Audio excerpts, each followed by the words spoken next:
Good afternoon, Club 17.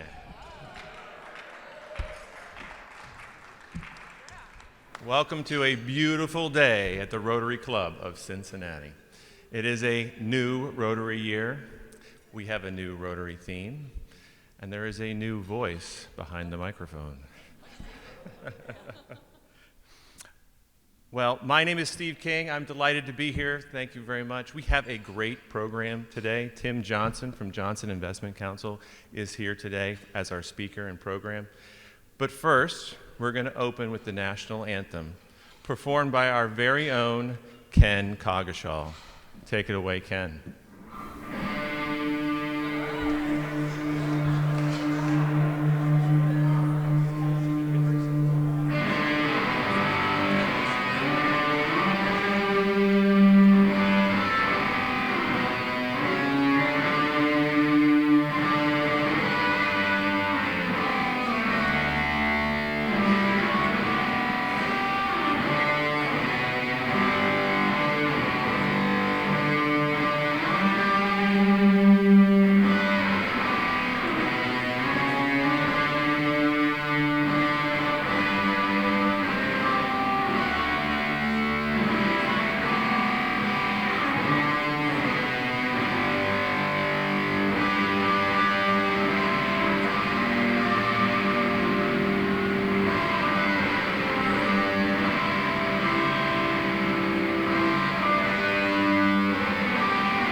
President Steve, that was awesome. That really woke me up.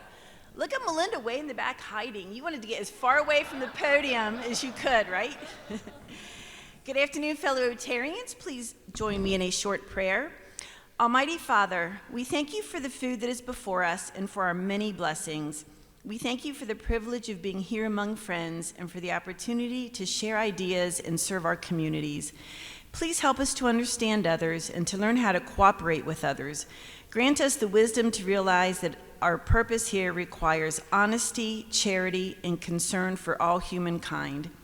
We thank you today for our speaker, Mr. Tim Johnson, who has taken time from his busy schedule to be with us today.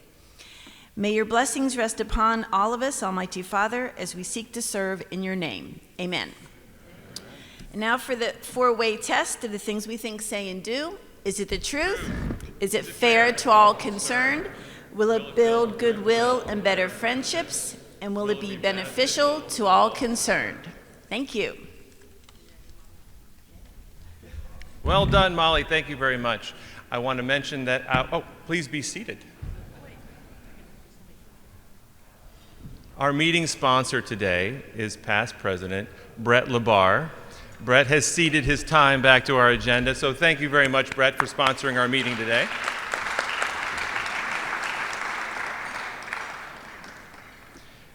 Next, I'd like to welcome Dan Long to the podium to share a memorial presentation for our longtime friend, Jack Horner.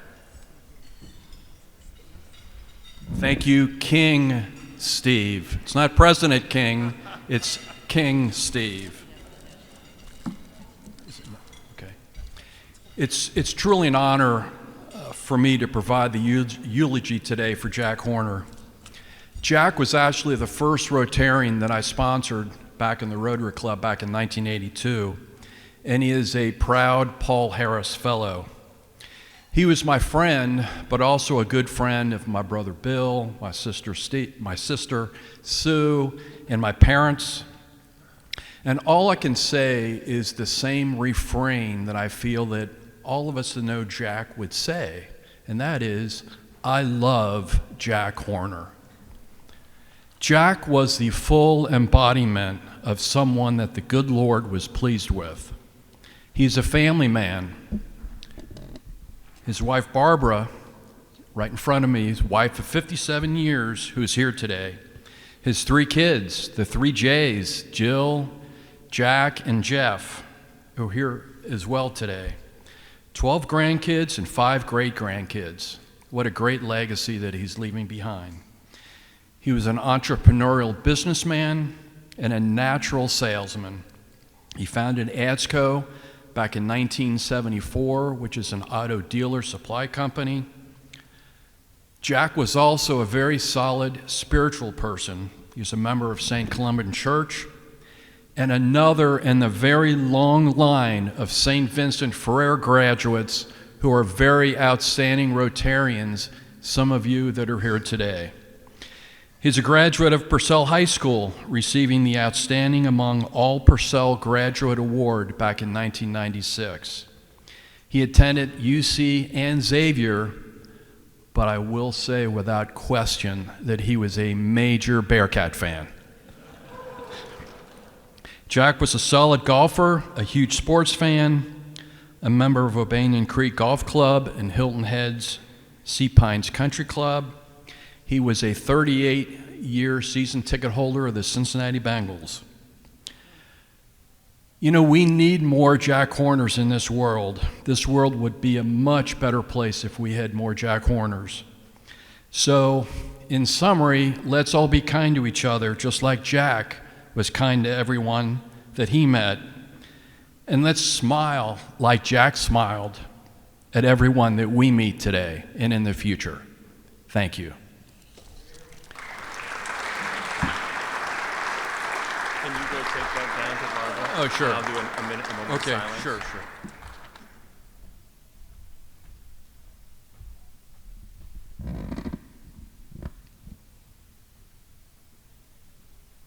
Dan is coming to present Jack's badge.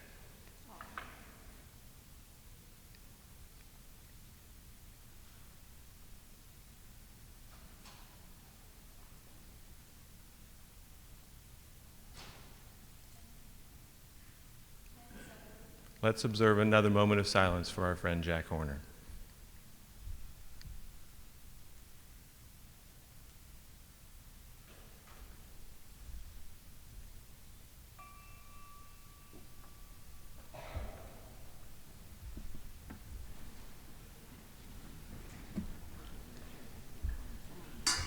Thank you, Dan, for that touching tribute. Next, I'll welcome past Director Nancy Reese to the podium to welcome our prospective members.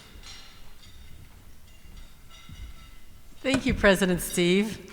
Well, as Dan just told us, we need more great Rotarians like Jack Horner. So we have several prospective members that we're hoping will do that. And if you would please stand when I mention your name so that we can recognize you, I'd appreciate it. So our first one is Caroline Curran. Her company is 3CDC, and she is sponsored by Tasha Stapleton. I know, there she is. She's in that beautiful orange dress. Welcome, Caroline. Next we have Sarah Portman, who's also with 3CDC, and Tasha Stapleton is her sponsor. Welcome, Caroline. Sarah. Next, we have Chelsea Jansen, who's from First Commonwealth Bank, and she is this guest of Esteban Calais. Welcome, Chelsea. Next, we have Kevin Sasson, who is from Sunlight Power, and he is a guest of Gary Kendall's. Welcome, Kevin. Next, we have Reverend Justin Theriault, who is with the First Priority of America. Did I read that right? First Priority of America. And he's a guest of Melinda Kelly's. Welcome, Reverend. And then we have Josh Vogel, who is almost a member. And Josh is with Terracon, and his sponsor is Jack Scott. There's Josh in the back there. So, welcome all, and keep up the good work of bringing prospective members. Thank you.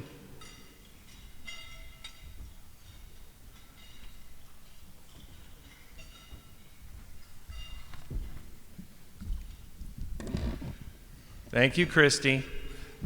Next, I'd like to take a few minutes to talk about the year to come. It was a wonderful tribute 2 weeks ago to Melinda Kelly and to her year and all the people that made that possible. But I want to turn our attention just briefly to what's in store. The president of Rotary International said, "Serve to change lives, but imagine what's next." And it's officially a new Rotary year, and that theme for the year is Imagine Rotary. To Jennifer Jones, that not only means dreaming, but it means making those dreams a reality. And for Club 17, that means building on the good work of Melinda Kelly this last year. And it means launching projects that have been 2 years in the planning. And it means rekindling programs that have been forced to pause during COVID. And it means making membership in our amazing club more compelling than ever. I'm excited and grateful for this opportunity to be standing here before you. I also owe a debt to a lot of people who have made this opportunity possible. I wanted to start by thanking my family. Annie and I live in Montgomery with 3 teenagers. I have a junior at St. X, I have a sophomore at Ursuline, Clara, and I have Thomas, an 8th grader at Good Shepherd Montessori. And they have all gracefully shared the family calendar with Rotary this year. Annie and I celebrated 20 years of marriage in April, and I really hope I get to celebrate 21.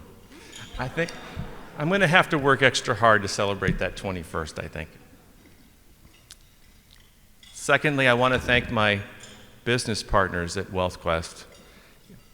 15 years ago, 7 of us set out to form a scrappy startup wealth manager with 90 clients. 15 years later, we serve 1,500 families with 40 employees. We're in the service business, and service above self is one of our core values. So my business associates and my colleagues were quick to support me when I said, "Hey, I think I'm going to join the board of the Rotary Club of Cincinnati. I think I've been nominated to be president." So I'm especially grateful for the space that they have made on my business calendar to make this possible. And I'd also like to extend my appreciation to this club.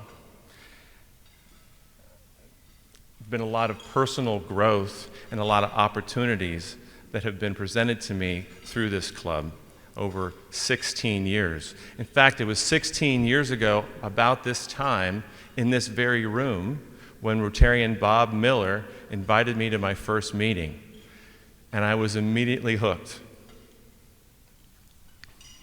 There's something about seeing 300 civic leaders who are united around truth and fairness and goodwill that benefit all, that got me really inspired then, and it still got me inspired today. Part of what is so inspiring about this is the legacy and the shoulders on which we stand. Club 17 is not just any Rotary Club. We are number 17 out of 34,000. We are 112 years of service. We are 60 committees and 300 members. We are 100 acres of Camp Allen and a foundation to ensure that legacy. We are a people of action and purpose and influence. And it brings me to what's next for this great club. How can we imagine Rotary and make some of these dreams a reality? You know, Rotary builds on the successes of the past to take us forward. When I first joined the board, Rick Flynn was president. And Rick led to Dave Carlin, and Dave Carlin to a Brett LaBarre, and Brett to Melinda Kelly, and Doug Bolton after me. That continuity of leadership provides tremendous support to the board and leads to a stronger club. We're in a unique position here in 2022. We've learned a lot about new ways to work and to interact over the last 2 years. 3 weeks ago, we heard from the mayor, Aftab Puraval. He told us that Cincinnati has forever been changed. With the work from home and the changing work patterns, there is more need now than ever for the kind of community building and the kind of personal development that Rotary brings. Who here among us hasn't been personally changed by your experience in Rotary? We need to tell more people about that. There's more opportunity here than in all of those Zoom meetings they're experiencing somewhere else.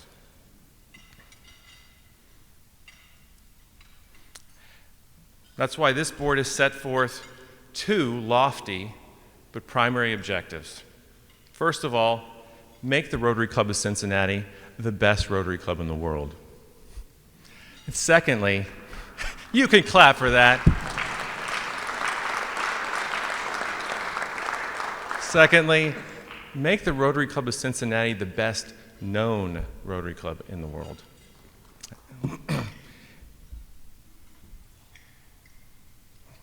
That brings me to, well, I don't know. Let's see. Maybe I turned it off.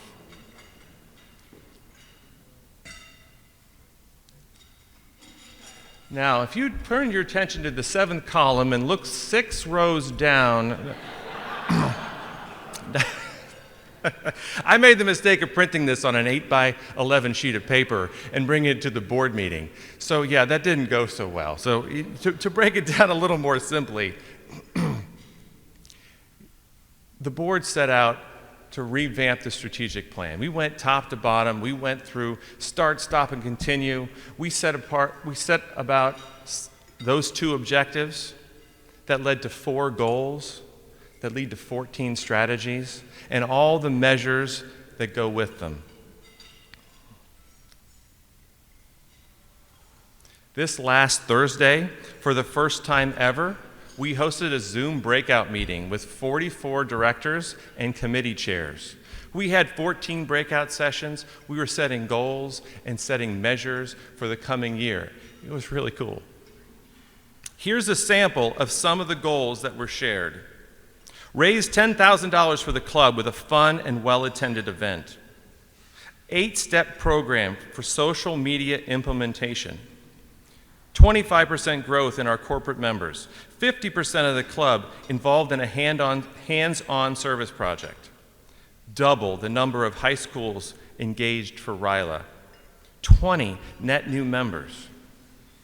One club said that they measure success by the number of smiles. Committee chairs, you are the heart and soul of Club 17. Thank you for all that hard work and dedication. From those 2 objectives, we moved to 4 goals. Members, projects, publicity, and new members. Each of those goals has 3 or 4 strategies. Running through them briefly, retain and engage members is the first. It's at the top of the list because the comfort and care of our membership is paramount. We serve our community best when we have engaged members. This means improved connection, networking, and fellowship, and making it easier to join and easier to remain a member. Grow service projects. Service has been on a roll. Service we could do for the last 2 years, but it's about to go to the next level. Rotary Do Days is going to take hands-on service to the whole community, and it's going to supercharge it.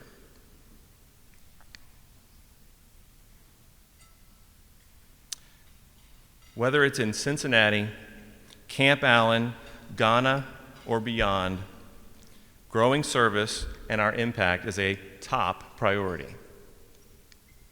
Third goal, expand publicity and awareness.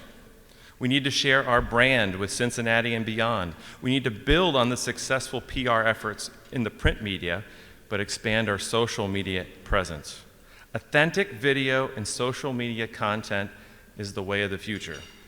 And we are blessed to have that media-savvy talent in our club and several gifted new members to help lead our social media efforts to share our good work with our friends, neighbors, and community. And last but not least, attract new members. Your club attracted 32 members last year, during Delta, during Omicron. The committee has even bigger plans for the year to come. Plans are in place to leverage our club within a club affinity groups to attract more friends and family to join us. And we need to appeal to the work-from-home professionals and bring more corporate members into Club 17. Looking ahead to 2022, Angie Ferguson is planning a spectacular 100th anniversary party at Camp Allen. Rotary Due Days is taking hands-on service to the next level. Rotary After Hours is coming back after a long hiatus. The board is committed to talking business. We're bringing networking events and reimagining the trade fair. The board has plans for a standing monthly meeting to convene club business networking outside of our Thursday meetings. And we are going to refresh the member satisfaction survey. The last time we conducted that survey was 2019, and it's time to refresh that effort.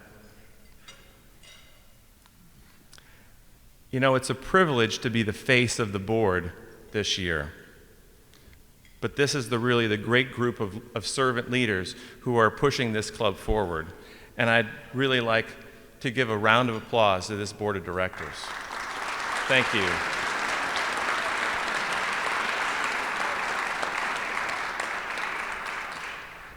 Working together through service above self, we're going to have a great year. Ken Coggeshall, you're kicking it off right. Thanks again to the directors, the foundation board, committee chairs, and especially our club members. This is your club. We're going to discover new horizons. We're going to turn dreams into reality, and we're going to imagine Rotary. Thank you.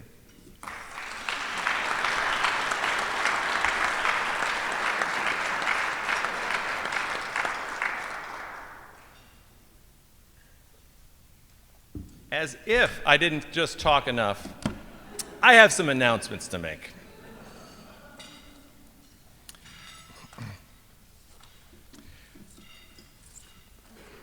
We have some Rotary birthdays to celebrate. I think Charles Pierce told me are you on the list? Well, I think you're celebrating. When's your birthday, Charles? 26, so we'll celebrate that next week. But happy birthday, Peter, Arnie, and Heather. Split the pot. This is the one you're all waiting for. Now, there is today's winner gets $53. The accumulating pot is up to $172. Reminder that we're drawing for the Queen of Hearts, and you must be a Cincinnati Rotarian to draw for the Queen of Hearts. Mr. Johnson, will you do the honors, please?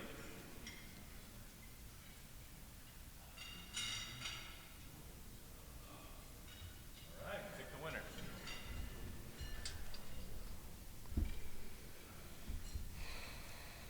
All right, last three digits are 3, 6, 6, 8. All right, Ken. Ken's the big winner.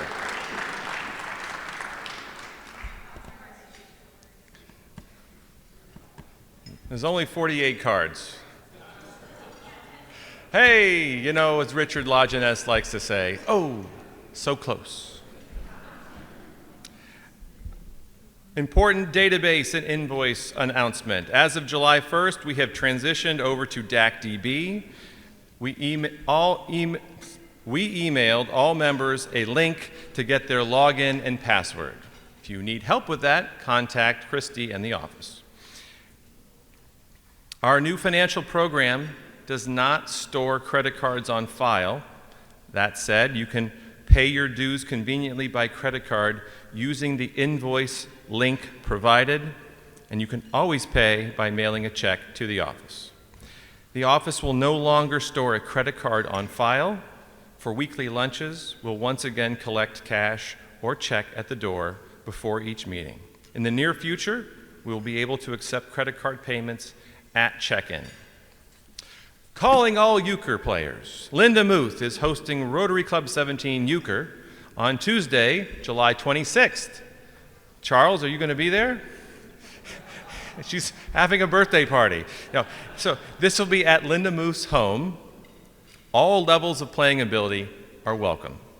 Please feel free to bring your spouse or a guest. The more the merrier. Arrive at 6:30. Play begins at 7. Bring an appetizer, a snack, a dessert, $5 buy-in, and I guess quarters in case you get euchred. Please RSVP no later than next Thursday, the 21st, to Linda Muth, the number 1, at outlook.com. If you'd like to be added to the regular Rotary Euchre list, just contact the office. Century of Service Celebration. Angie Ferguson and the 100th Anniversary Party Committee have a flyer. They wanted me to announce some of the details. Come see Camp Allen's impressive renovations and tour our beautiful property. Angie, where's the date here? August 27th. August 27th. What time does it start, Angie? 5 o'clock. Surf and turf dinner, open bar, live band, lantern release, time capsule, swag bag, $45. The office is going to send you a link, one of those links that you can pay by credit card. We want to get over 100 people to celebrate 100 years of service at Camp Allen and 100 acres. Help Angie to do that by signing up. Angie, you got a clipboard? You're going to take people just outside. So see Angie, sign up, bring friends. It's going to be a really fun time. It is not a fundraiser.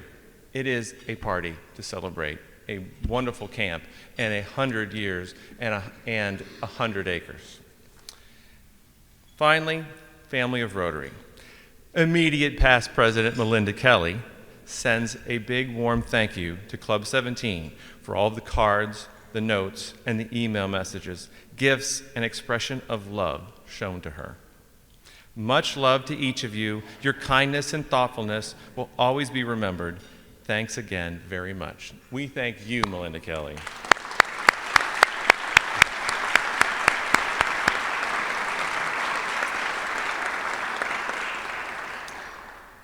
Please keep Rotarian Eric Walker in your thoughts and prayers as he mourns the recent and unexpected loss of his father. Very sorry to hear that, Eric. All right. Next, I'd like to welcome Al Conscious to the podium to introduce our speaker.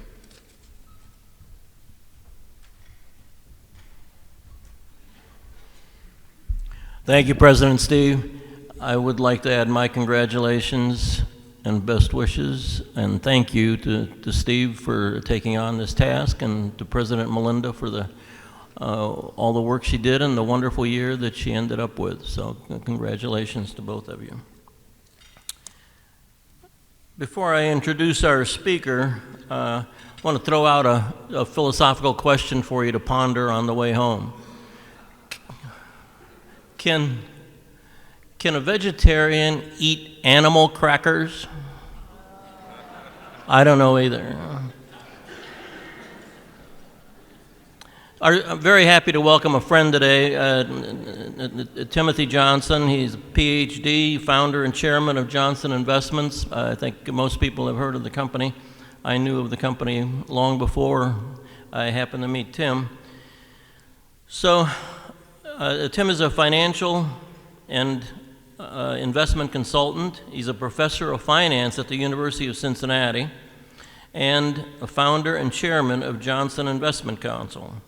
He started the firm in 1965 based on his interest in fundamental security analysis and portfolio management.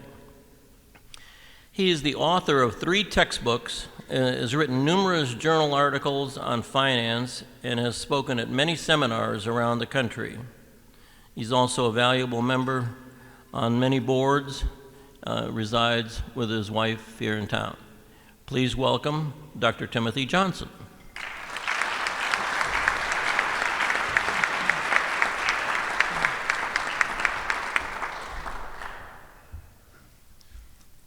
Well, it's great to be here today. I'm always happy to see you paying attention to the National Anthem and also recognizing God's presence here in your community and asking His blessings on things. It's wonderful.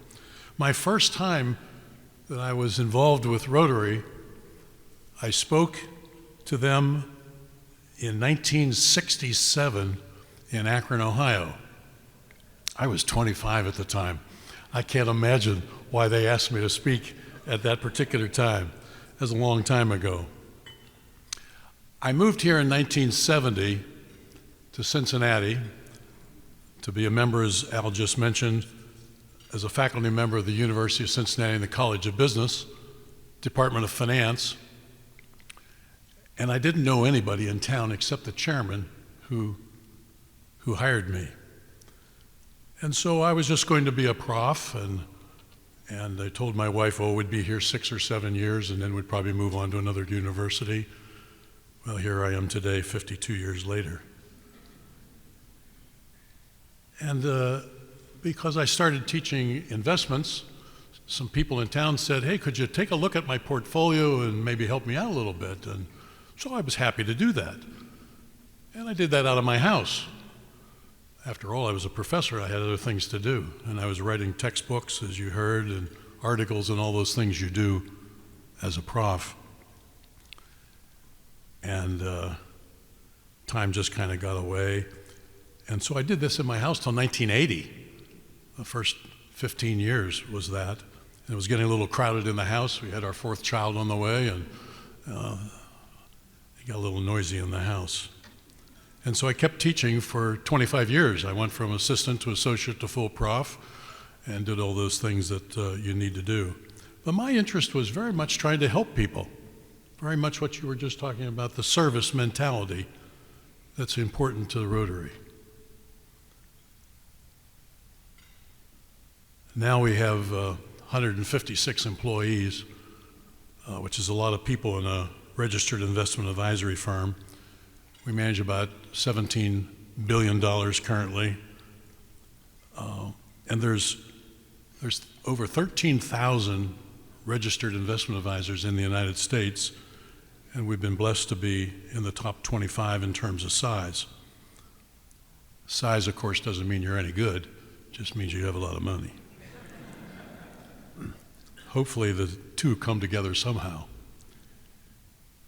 Our goal has always been, and the reason we have so many employees, that we are very heavy in financial planning, and I've done that since day one. You go to a lot of investment firms and they spend all their time talking about asset allocation and how they do their selections and the industry selection and so forth, all very, very important items. But I wanted to know everything about you. I wanted to see your tax return. I wanted to see your will, your trust, your power of attorney for health care, your power of attorney for financial matters. I want to know everything about you. I want to know about your family. I want to know about the family structure. And that always took a lot of time. And so, and by the way, over this time, we have clients now in 49 states. I don't know how that happens, but nobody in North Dakota yet. I don't think anybody's there. And I think a lot of time investing is done in a vacuum. It's just about investments, and it's about more than that. It's about how does it really resonate with the goals of the family, even those unspoken goals and the complexity that so many families have? So 25 years ago, we started our own independent trust company. We're the only one in the geographical area. Nobody makes any money being a trustee, but we have 15 full-time people doing nothing but administering trusts for individuals. And what I've come to discover over this last 20 or 30 years is that I really think estate planning is probably more important than investment management, even though all of our revenue comes from investment management. Estate planning is a big deal. Well, I've been humbled many times over the years since I first spoke to Rotary back in 1967, and this is a very, very humbling industry that we're in. None of us really have a corner on truth. But there's been a dark cloud over the market every single year. There's always been problems, always been issues. Should I sell those stocks? Should I buy more? Is the government in the way? How's the Fed doing? Et cetera, et cetera. So let me share a few perspectives today on the economy, the stock and bond markets. And boy, is there a lot of conflicting going on, and all of you are certainly listening to the news, so you know there's lots of problems out there and lots of conflict. Clearly, the economic output is down. Things are starting to shrink pretty fast. I know just as I left the office, stock market's down a lot again, about 500 points on the Dow today.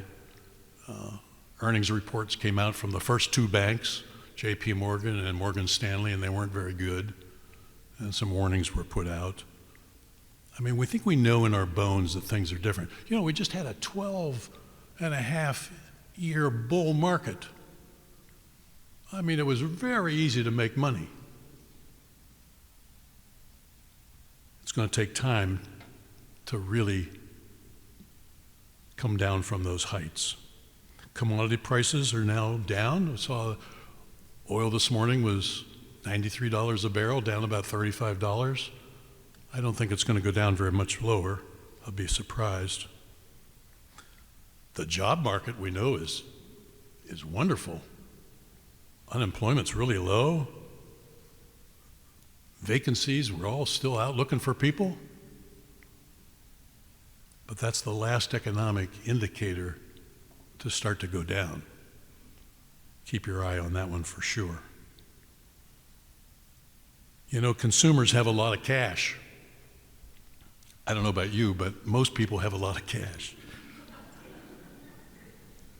Although the money supply has now stopped growing, which is a problem. I have a brother that lives up in the Chicago area, and he lives in a retirement community. And he told me that last year, he said, we were standing around in the wood shop at this retirement center. And everybody was surprised. They had all gotten checks. And they didn't understand why they got a check, because they all had pension plans and Social Security and so forth, and probably weren't allowed to be a member of that retirement community without sufficient funds. But they were all getting checks. We know that's been a big problem, indiscriminate passing out of checks. A lot of people need financial help, and a lot of people do not need it from the federal government. My, the dollar is strong. If you're paying attention to the dollar, do you know that that for $1 you can buy a euro now this week? Used to cost you $1.50 to buy a euro. You can do it for $1 now and get a euro. It's cheap to go to Europe, if you could find an airplane to get on. But I'll tell you, that strong dollar is going to be a real drag on earnings for multinational corporations. Keep your eye on earnings coming out this next couple weeks. It's going to be critical. How about that inflation number yesterday? 9.1%. up from 8.6, the highest in 40 years.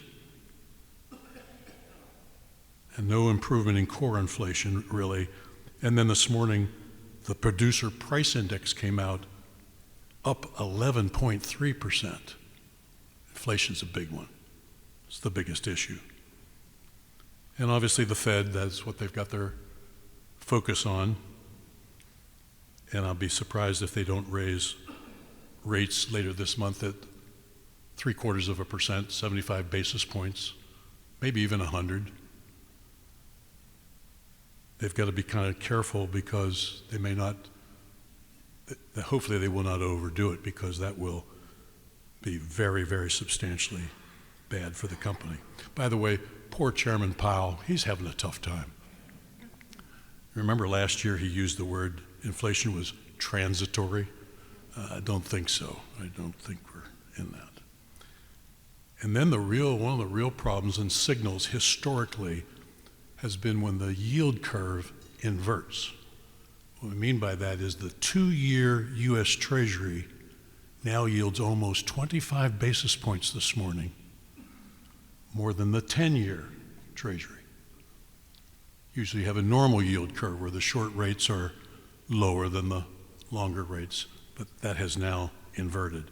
That's never a good sign. Yes, I do have an opinion on recession, probably likely. You know, it takes 2 quarters of GDP going down, gross domestic product, to go down. We just had one, first quarter. I can't imagine why we won't have it the second quarter. And whether or not that really holds up or not, it's way too early to know. But it's going to be nothing like 2007, 8, and 9. When the S&P went down 55%, only exceeded by 1929 to 32. No soup lines this time. But that was a tough time. That was a scary time because of the financial markets. Volatility is high. I mean, it's amazing. Yesterday, the market opened up on that consumer number, down 200-300 points, and came up with almost unchanged yesterday. It's the worst first half since 1970 for the S&P 500. And the Barclays Fixed Income Index is down 10% the first 6 months. That's the worst 6 months on record. You know, you buy bonds and you think you're safe. I don't know how you think you're going to start out at 1.5% or 2% in January 1 and do well owning bonds. After taxes and inflation, even moderate inflation, you're going to have a negative rate of return. There are times when bonds are good, especially if you don't have a lot of money and you have bills to pay. You need the stability of bonds. But bonds are not going to be good over this decade. They can't be mathematically good. They might be safe, even though you'll have a negative rate of return, real rate of return after inflation, but you'll feel safe.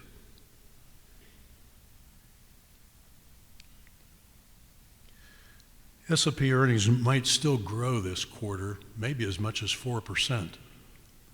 We need to keep our eye very carefully on earnings report. One of the things that's always been a bright spot in portfolio management is when you become dependent on dividends from good companies. Dividends in the second quarter here were up substantially for the S&P 500, up significantly in the first quarter. And if you can just live on the dividends and not on the capital, that's always a bright spot if you have a portfolio of good quality stocks. You know, stocks were up in 2019, 20, and 21, these last 3 years, 100%. In 19, it was up 13.5. In the year 20, it was up 18.4. And last year it was up 28.7. You've had 100% gain in your stocks. in 3 years, so a little 20 or 21% drop in the market so far this year, quite frankly, because price-earnings ratios got so high, some of them crazy. What we really have is we're restoring value in the portfolios now, not so much losing money. And after not just the 3 years, but a 12-year bull market since that 07, 08, 09 period. In the last 15 years, from June of 2007, before the 7, 8, and 9, 55%, from June of 2007 to June of this year, the best place to have been is large cap stocks, which average 10.6% per year. That includes this downturn. I hope you haven't been one of those people that trade a lot of stocks.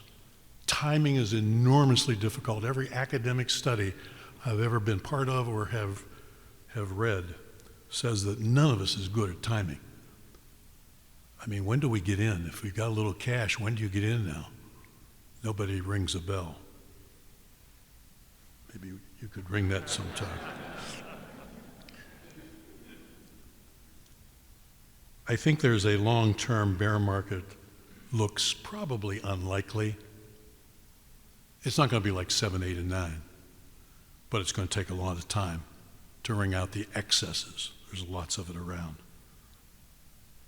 Do you remember back in the 70s and 80s and 90s, we used to talk about blue chip companies? You know, like Polaroid and Xerox and those kind of companies.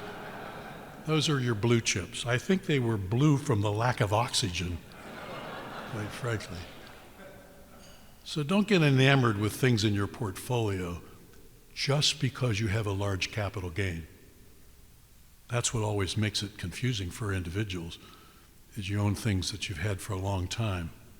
And some things do work out, but there are times and periods, even things like our own Procter & Gamble here in town, that has done quite well recently, but it's had some pretty tough times in its history.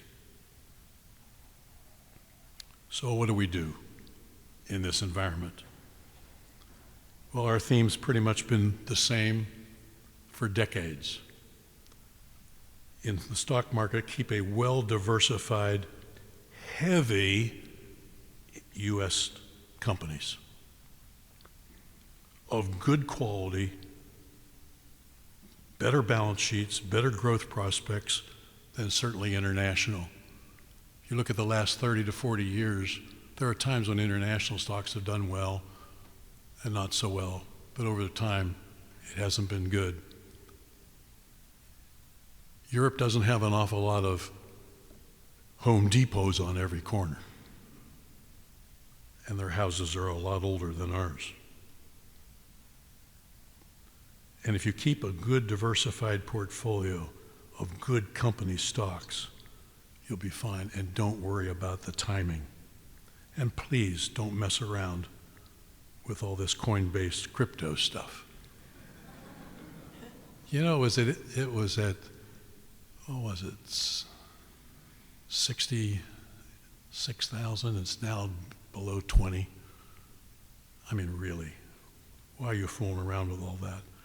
And for those of you that have taken time to set money aside over your life, the long term, even as you get older as I am, a lot of your portfolios will last longer than you live. And it'll go on to those that if you've done good estate planning and you save some money along the time. And so there's no big rush to get out of stocks as long as they're the right kind of stocks and bonds. If you need bonds for stability, you'll be just fine. Try not to trade your portfolio all the time. Stay with good companies. Replace them from time to time when things start look like they're going to be, Polaroid and Xerox and so forth. And you'll be just fine. And your heirs will appreciate it. And hopefully the heirs will be much like the Rotary does here, is help nonprofits. That's probably one of the biggest issues in estate planning, is have you remembered those organizations that are so important here to this organization. Thanks very much. Is there any questions anybody has?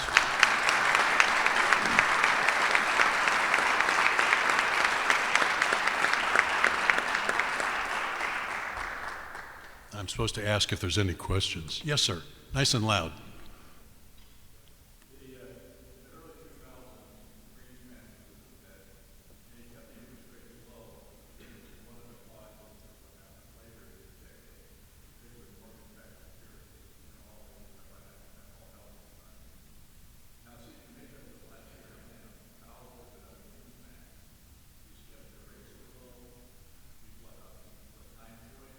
Yeah.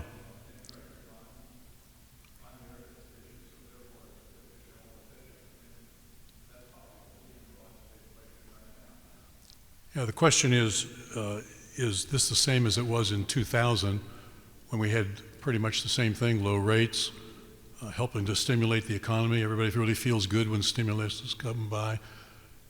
Yeah, I think this is very much that same type of, a lot of differences now. When you talk about employment, and some of the economic indicators aren't the same, but the Fed really was behind it. And of course, we know that after the fact. You know, we're very good at Monday morning quarterbacking, which is really what we're all doing right now relative to the Fed.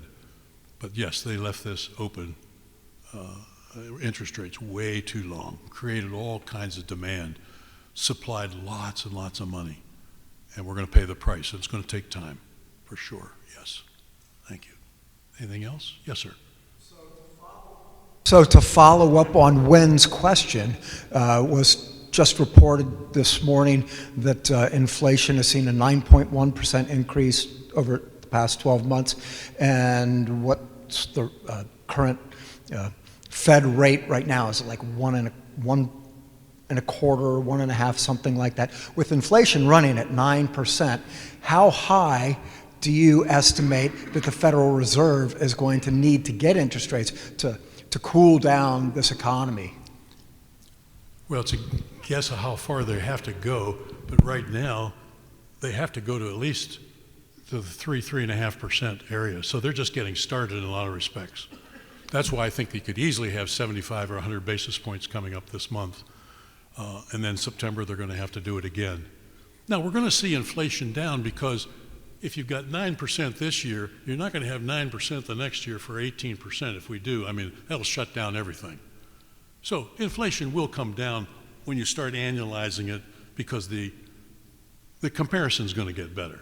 So inflation will be coming down. Whether they can get to their 2% number, I don't think it's going to get there by the end of the year. If it gets down to 4 or 3% by the end of the year, I think they've probably done some real damage to the economy.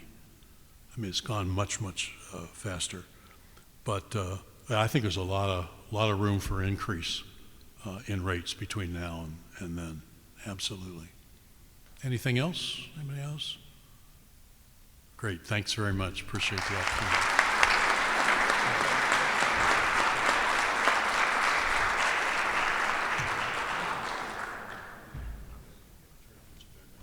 Hey, you kept us right on schedule. Tim, thank you for your sound wisdom. Thank you for your excellent presentation. In fact, you can stay standing, Tim. I have something for you. You know, I wanted to also mention, thank you for your leadership in the financial services industry.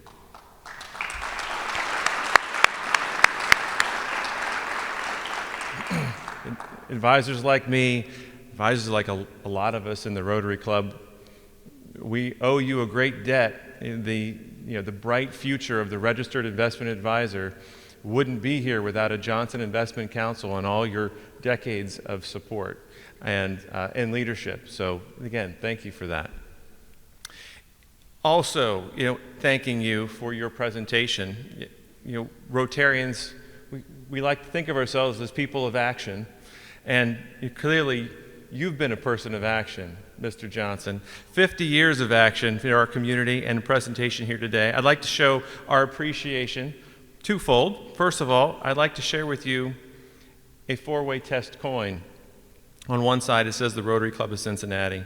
On the other is the 4-way test of the things we think, say, or do as Rotarians. And in addition, we're making a gift in your name to the End Polio Now campaign in support of our 4-decade push to eradicate polio from the planet. There are only 8 cases in the whole world so far in 2022. We're this close. I had polio as a child, Did you really? non-paralytic. Wow. Well, we're going to get rid of it, Mr. Johnson, and thanks a lot for your presentation here. Let's give him another round of applause.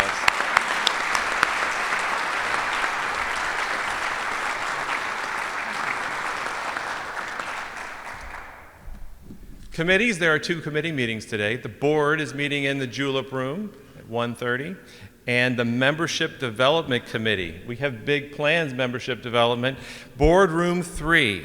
Next week, we have Emily Norrell. She's the tournament director of the Kroger Queen City Championship. Be here, and I'll see you next week. It's LPGA, so it's going to be great. Have a great week. Meeting adjourned.